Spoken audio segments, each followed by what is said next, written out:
In a story that has seemingly written itself, my recent rediscovery of William Slaters' long-lost gold mine has taken another step towards revealing its century-long mystery. Last trip, after 2 separate expeditions into the field, I managed to find the 120-foot tunnel, which was exactly as described in the newspaper articles from 1880. This was the first ever hard rock mine on the west coast of Tasmania, and until now, its whereabouts had not only been unknown, but also its very existence. After exploring the mine and taking its GPS coordinates, I had to leave the area to come home. And when writing up a report for Mineral Resources Tasmania, I came across a surprise newspaper article. It was written in late 1881, shortly before the company went into liquidation, and describes visiting several of the features on the company property. One of these, tunnel number 2, being a 300-foot tunnel. This, along with all the other features I'm yet to find, like the trenches and deep shafts with drives in them, is reason enough to conduct another search.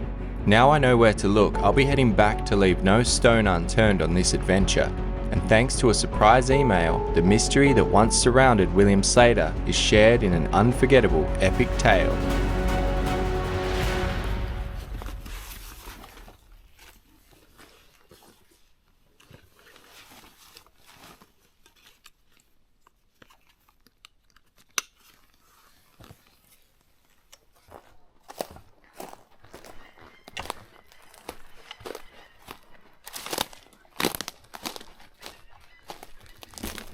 So I think what the best plan of attack will be is I'm going to head down across the other side of the ridge, down to the river, and then I'm going to follow the creek up, because by doing so we should be able to first of all find the 2 cross cuts, the 100-foot cross cuts, and then the shaft at the top of where they lead up to.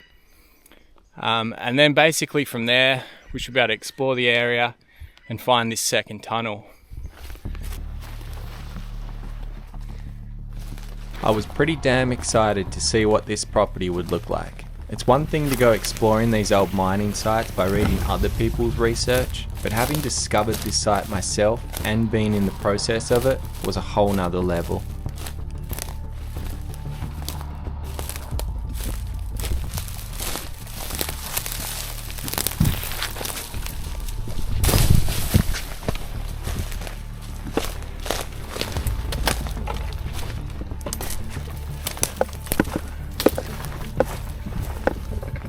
Oh wow, beautiful.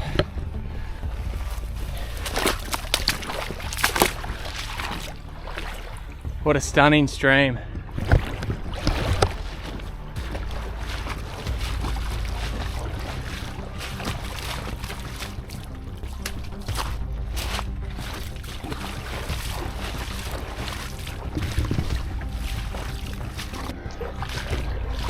Good little den there, it's a nice cave.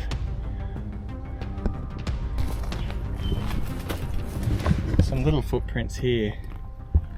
Might be a devil skirting around it.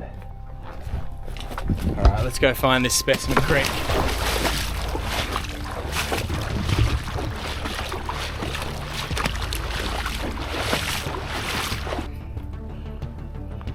Yeah, looks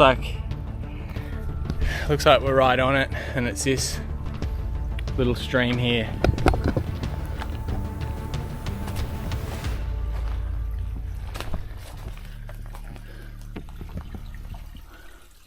Choked with horizontal. Might be able to get up on the bank somewhere.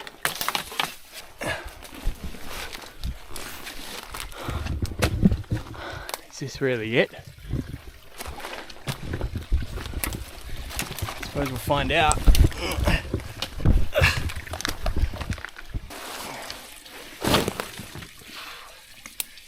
I think I'll leave the gear here until we get a clue.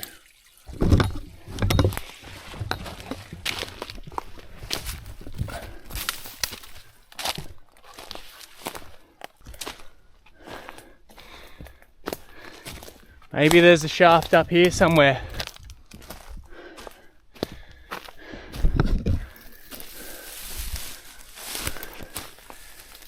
See, I'm pretty sure that's the other creek there. Yeah, that's the other creek on the other side. So really, the shaft, at least a shaft, should be on this dividing spur.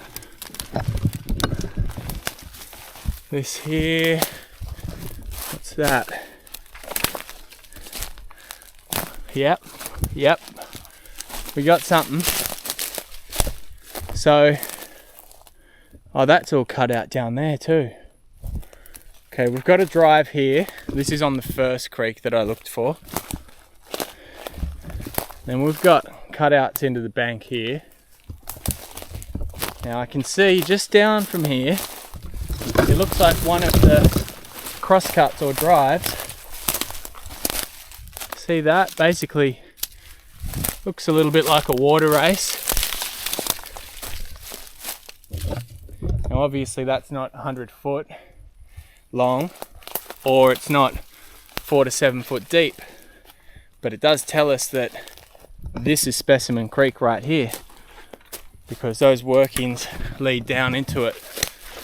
So we'll keep exploring and see what else we find.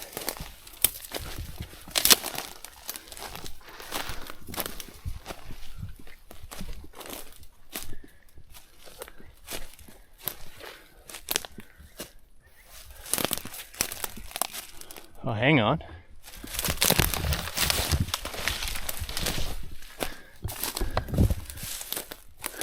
There's a heap of workings here. Right in the middle of the two. Interesting.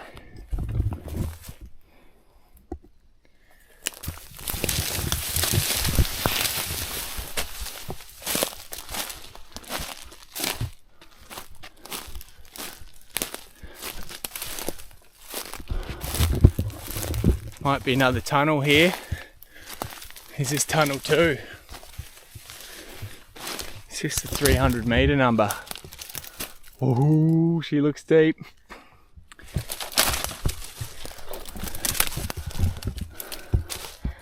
Wow, awesome. I've got a torch back in the bag and I need to get a drink of water, so I'll mark this one on the GPS. Okay, tunnel 2, question mark, because unless that's 100 metres deep, 300 foot deep, it's not tunnel 2. So we'll find out. I think there's going to be a lot of workings here on this property, probably plenty that weren't reported, because what I read was just snippets of what was happening at the time, and then when things didn't go well, they were out prospecting, so they still would have been here just working on things, trying new leads. We'll go get that torch. Well, I was just on my way back to the bag, and underneath that log is a shaft. Wow. That looks like it might be the one with the drives in it. So we say shaft. We don't know the depth yet, so I'll just leave it as shaft.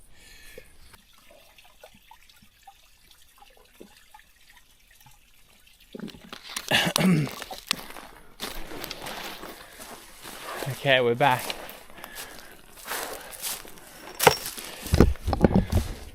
I think we'll do the shaft first, eh? So here's my plan.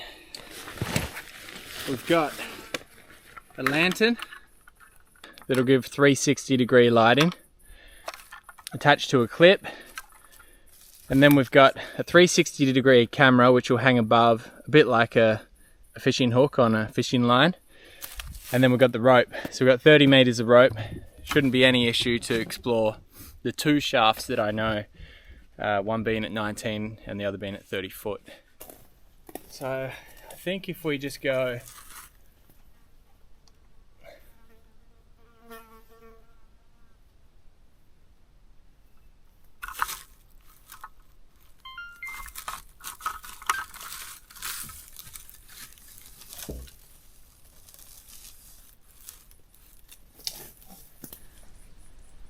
pretty good.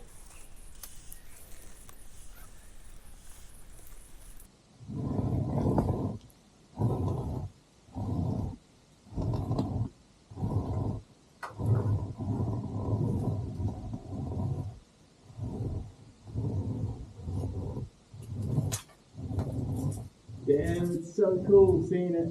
You can see the light. Oh, I see the bottom. I just touched the bottom. I reckon that would be 30 foot, would it?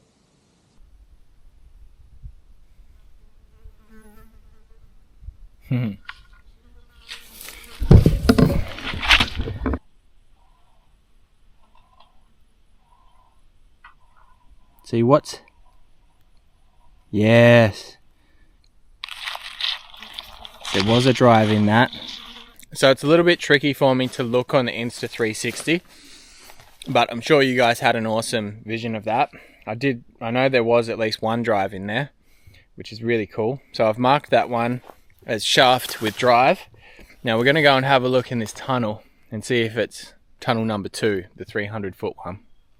So I'm just waiting for one of my satellite phone messages to send through before I go and enter this tunnel, so Erin knows where I am if I don't respond. But you can see this big mound right here is all from the tunnel, so there's a fair chance that it's quite deep. It's an impressive amount of earth to move. Big high hill. Alright, it's sent. Let's go and have a look.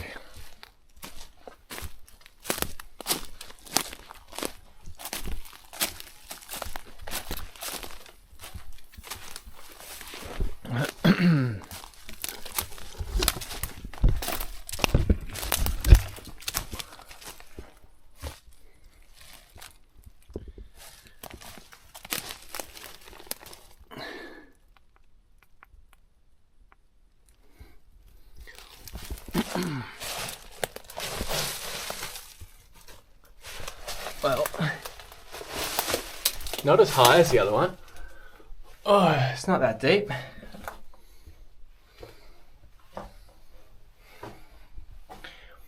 Interesting collection of material here, because it hasn't come from the roof. Ah, there's a shaft there.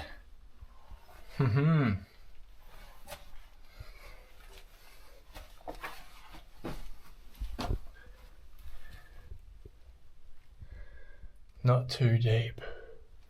Holy crap, those spiders are massive.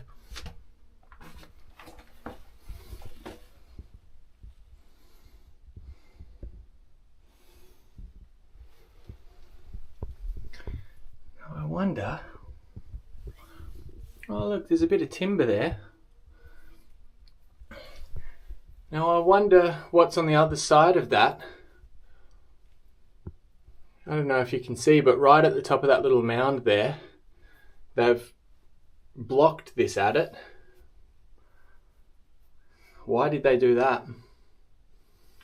This could be the 300 foot adit and you wouldn't know because they've sunk a shaft in here, potentially.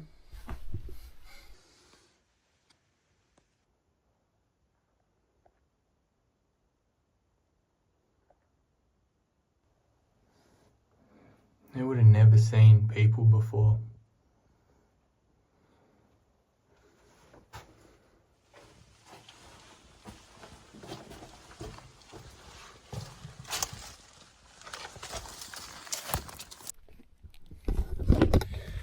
Well, I'm a little disappointed that that was blocked.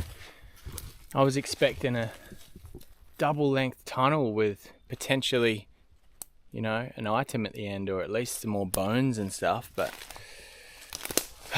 it's a bit of a shame because it's not even like that rubble that was blocking the adit had fallen in and it was a hazard, a danger to be in there.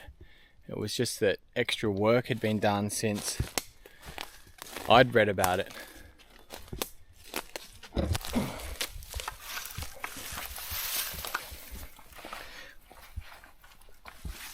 Okay, we'll go find this other 30 foot shaft somewhere.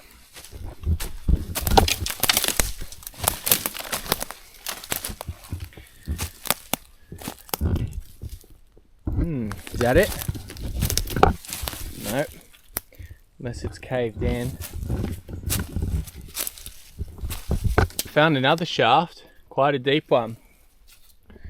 Now this might actually be part of the tunnel, potentially. Maybe. If I can get that in there, and then how's that?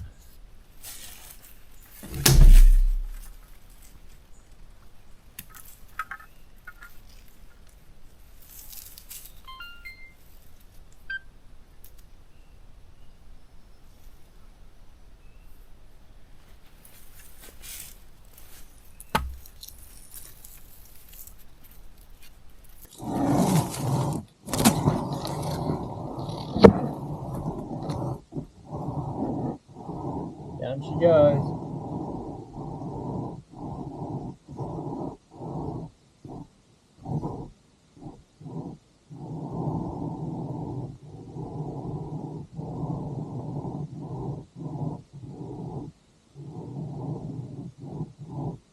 Got no idea what it's saying because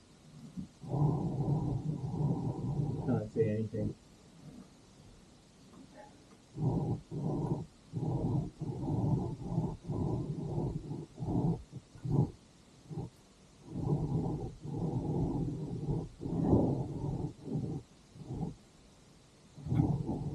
This one here is pretty deep. Oh, just hit the bottom. I would say this one would have to nearly line up with that 300 foot adit, potentially. Okay, should have got enough footage, so I'll count on the way out. Say 1, 2, 3, 4, 5, 6,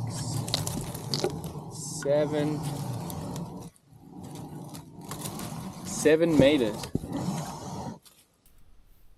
Interesting.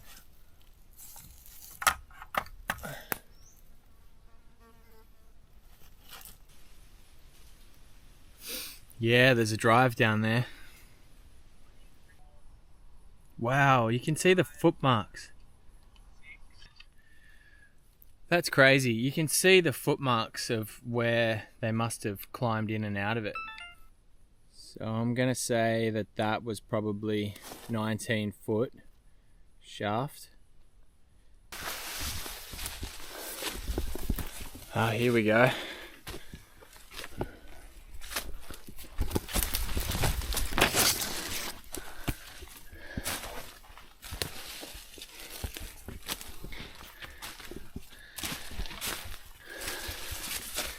Damn, that's a tight squeeze. Alright, let's go poke our head in it. We'll just have a bit of a sticky beak.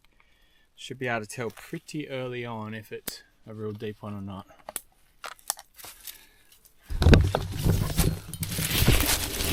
Hopefully there's no animals living in here.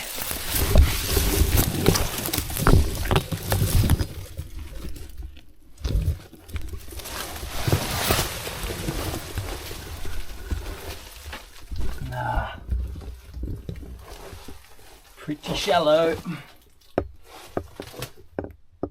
Whoa, what are those? Type of fungus potentially.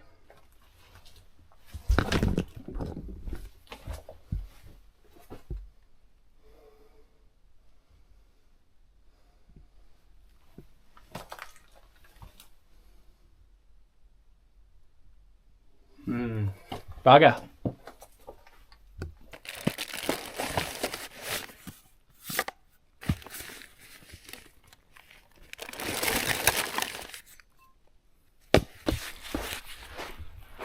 So we'll go for a bit of a walk outside of the Pyman Reserve and see if we can find a little creek to have a pan in. It's pretty messy.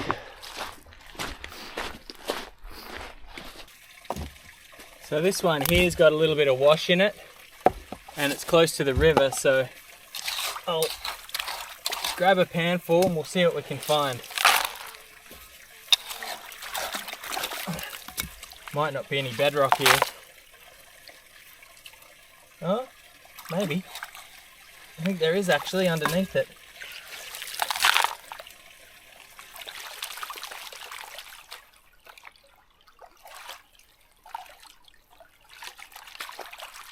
Nothing. Heaps of black sands in it too.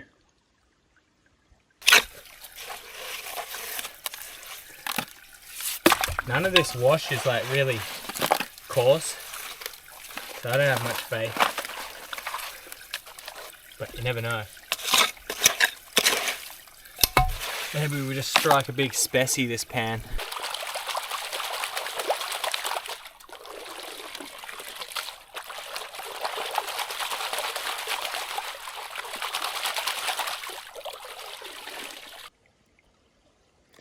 I've done it. One speck. One good speck though.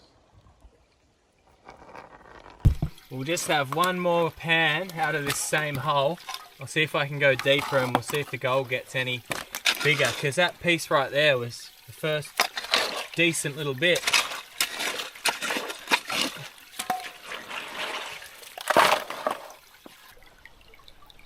Yeah, another little bit. Just the one. Just in there. Might be a small piece next to it as well. Actually, it definitely is a small bit next to it. But yeah, you can see that there. I mean, it's definitely, like described, shoddy. I wouldn't say that bit is that honeycomby.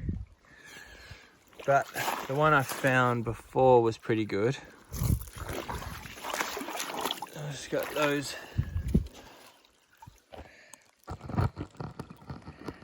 little bits there.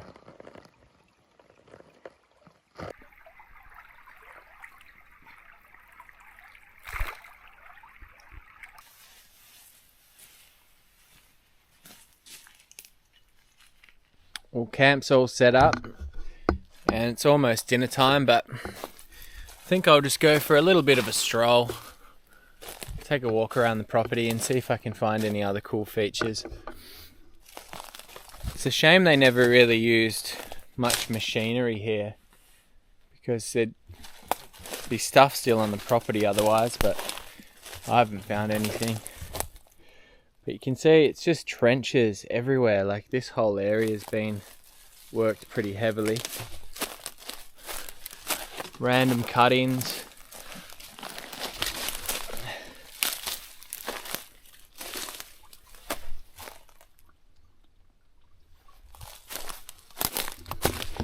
But they loved the tunnels, these boys. They're more into the tunnels. There's another shaft there. Not real deep. A few meters. It's hard to see it on the camera, but these here have all been cut out running up the hill. I'll go for a walk up here because I haven't walked up this end.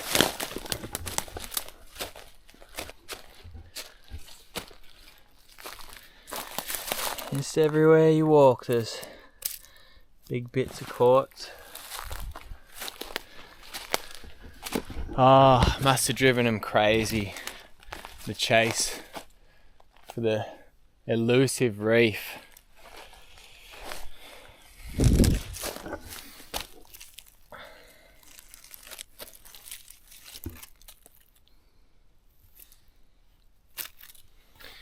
Does it exist?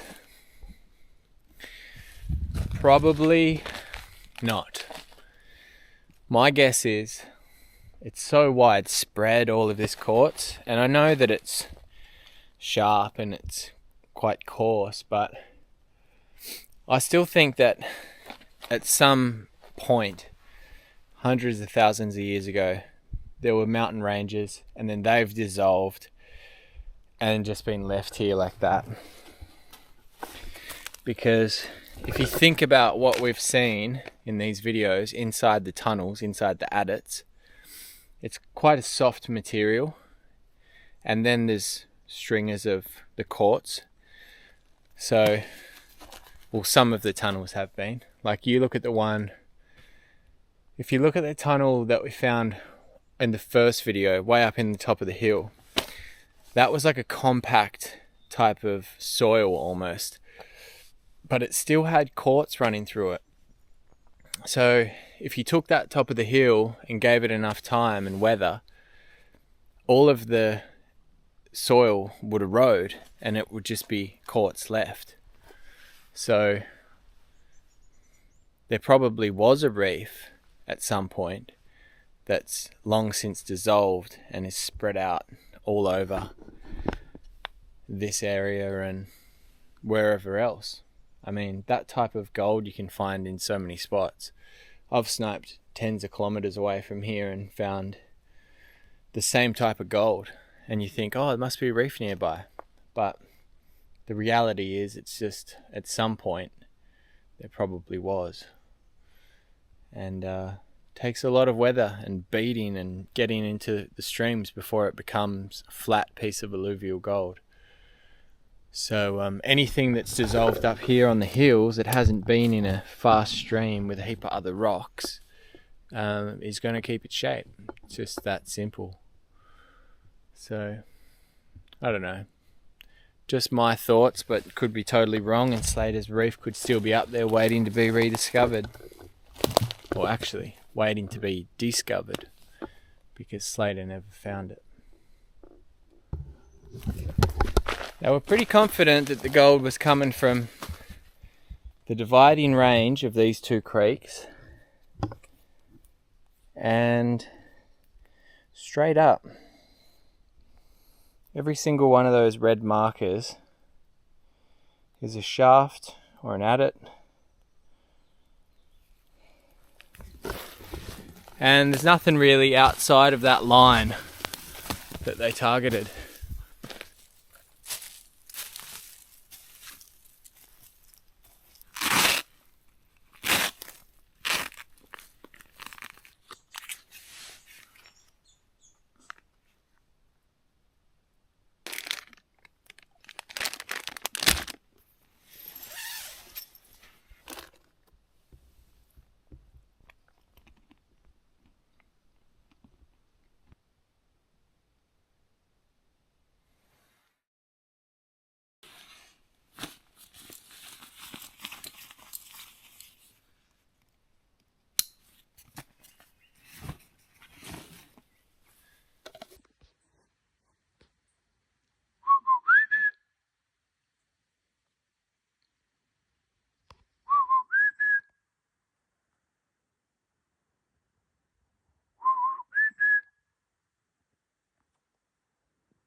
Wow.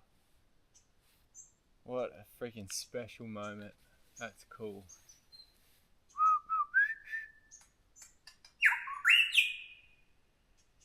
Can't believe that. You can hear before he goes to speak, he goes, makes a bit of a... Oh, I caught him off guard. He makes a bit of a cracking noise. It's like...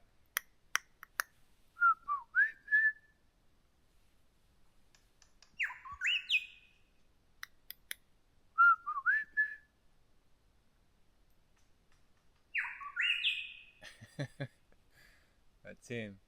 I got it.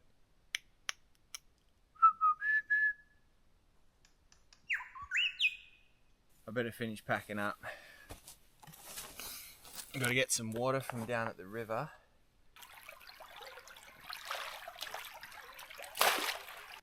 Just going to have a quick little scratch on that mound, because I don't know when or if I'll ever come back, so cool to have a look on the other side.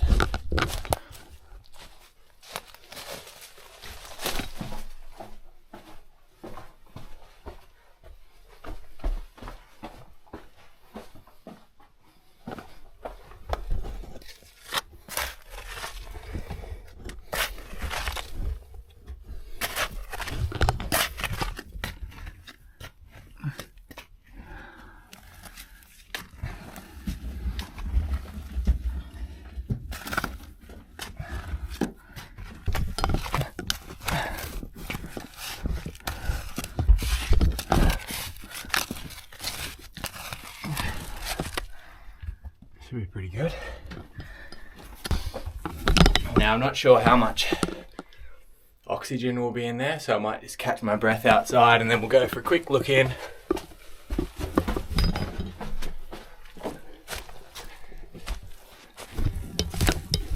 From what I could see, it looked like there was more random, just kind of piles of dirt and stuff, so might be blocked pretty much straight away, but it'll still be interesting to just have a little bit further look.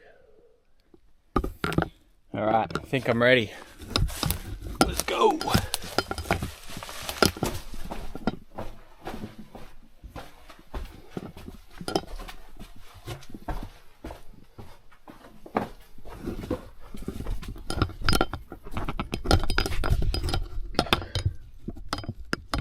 Oh yeah, there's been a fall there. Wow. You can see it definitely continues for a long distance.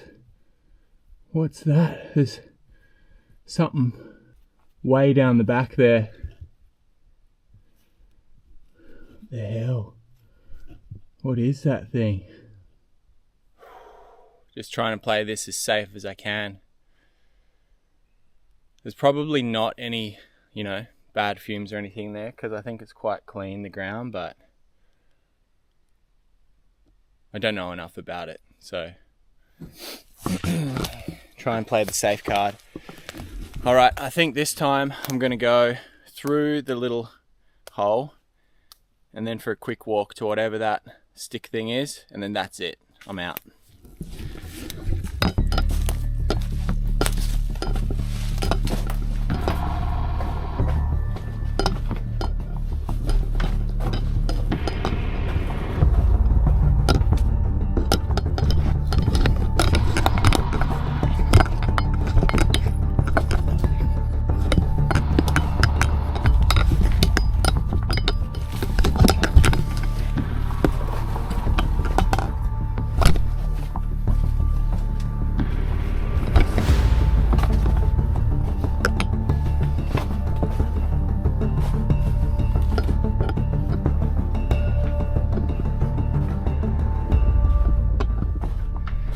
Look at these. You can see they had a tramway in here. That's timber.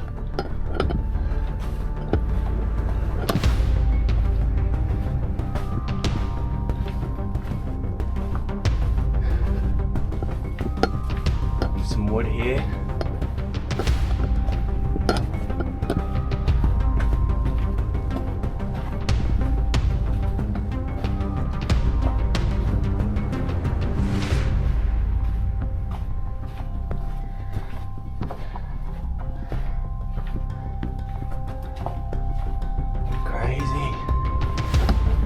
Definitely the 300-meter tunnel.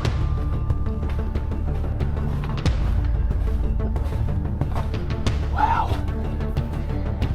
Picture. This is insane. Bloody insane.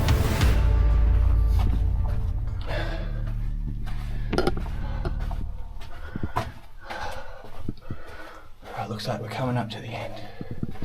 Oh, there's a bottle. There's a bottle. Holy crap. Holy crap.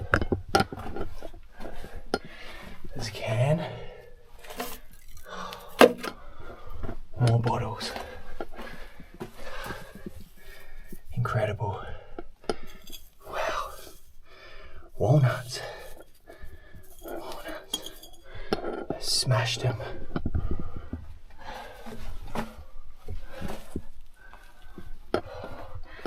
That's it. That's it. That is insane. All right.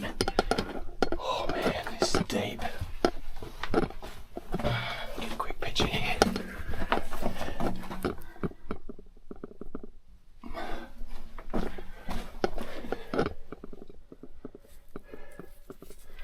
All right, let's get out of here.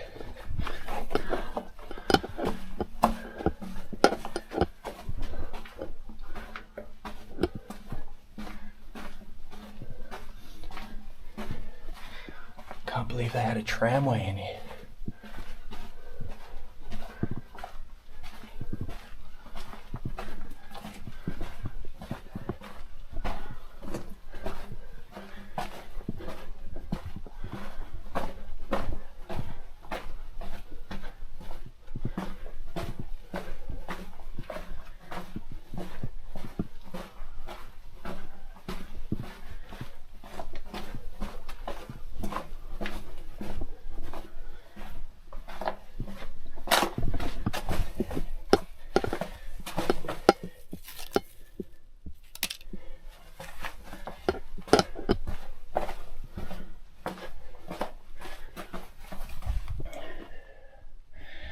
Can't believe that.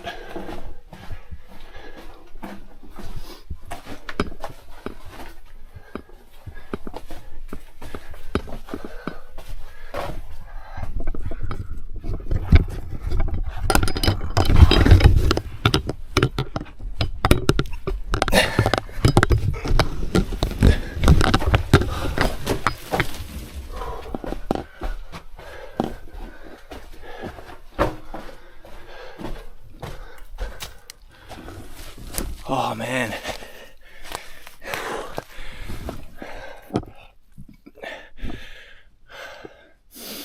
I do not condone that type of irresponsible behaviour at all, but given the fact that I'd seen the tunnels in the same landscape, I knew they were pretty sturdy. So if it was the type of tunnel that had wooden bearings that kept it up and they'd rotted away, then hell no. But knowing this and the structural integrity and the way they'd done it, I thought it's worth a shot. Oh, so glad I did. Bottles, tramway. Oh, incredible.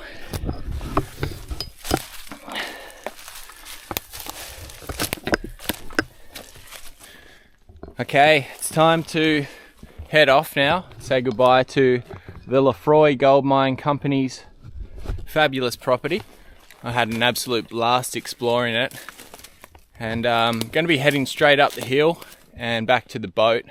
In closing this series, I'd like to share two final pieces. The first being an interesting email sent in by Will Garvey.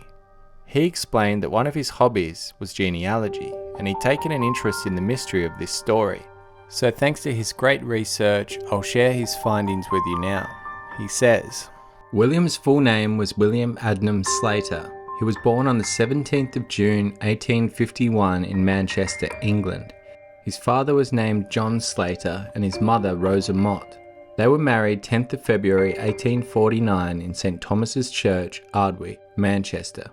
John was a salesman and his father, also John, was a manufacturer. Rosa was the daughter of Charles Mott, a gentleman.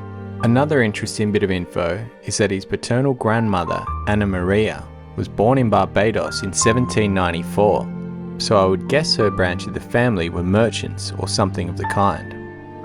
England has a census every 10 years, and the family were captured on it in 1851 and 1861, before they moved to Tas in 1870. They were affluent enough to employ two servants. John was a small-ware dealer. Possibly in 1853, the family relocated to London. Alfred's birth was registered between October to December in 1854 in Oxbridge on the outskirts of London.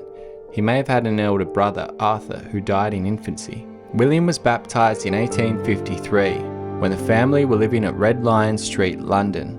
By the 1861 census, the whole family, now 7 strong, were living at 26 Knoll Street, Islington. Their house, the cream-coloured door, probably dates to 1841. Can be seen on this 1871 map. Note the protruding facade.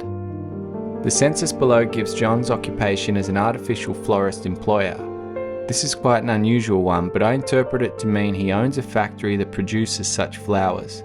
There is a note that says 120 hands, females, which could be the number of employees. For a family doing so well in England, you wonder about their reasons for uprooting their lives and going to Tasmania. John's mother is living with them at this time. Her place of birth can be seen in the rightmost column, West Indies, Barbados. This time, they have 3 servants. John and Rosa had a further 5 children. The last one, Jeanette, probably been born at sea on her way over. I've put a screenshot of the family's shipping manifest below and attached the full document to the email. They departed from Gravesend and arrived in Melbourne on the 17th of October 1870 aboard the SS Somersetshire. It looks like they got to Tasmania on the 31st of October as per this document. This is a register of land order warrants. John must have arranged to buy some land prior to immigrating.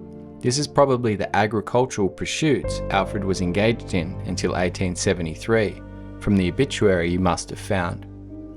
Anyhow, I've built a family tree. An invite link to it is here. His parents died at their residence in Table Cape, 5th of June 1895 for John and 24th of December 1898 for Rosa. I haven't traced all the siblings and the family tree is still incomplete, but I did find some good info on William. I don't know what he was up to from 1882 to 1895, but an article in 1895 gives the impression he never stopped prospecting and was based in Zeehan for a time. By 1895 he'd followed the gold rush to WA and established the Slater Prospecting Association. It looks like he was making waves, being appointed as head prospector for a mining syndicate and operating from both Launceston and Western Australia. He operated a site along the Norseman-Coolgardie Highway and was there until at least as late as 1910. If there were any doubt we were still talking about the same William, he appears in a 1910 electoral roll as William Adam Slater. Note, there are no other Slaters living in the district, indicating he isn't married by this point. But whatever venture he had going didn't appear to be wildly successful, and he had relocated back to Esperance Bay by 1919. Like you, I didn't find much else until his death. There is a grave for William Slater in the Cornelian Bay Cemetery, Hobart, buried in an unmarked plot. You can see the age lines up. He would have turned 80 in June, bringing year of birth to 1851. Place of birth is Manchester, and he's listed as prospector, etc. He died in the Newtown Infirmary, so he must have been ill up to his death. The fact he was buried in a public plot might suggest he didn't have family. Hope this was interesting. Cheers, William.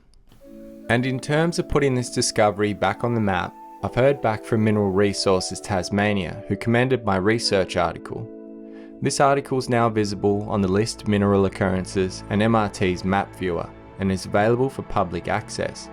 It contains a historical summary of what I've shared with you, the expedition details and maps of the major features of the site.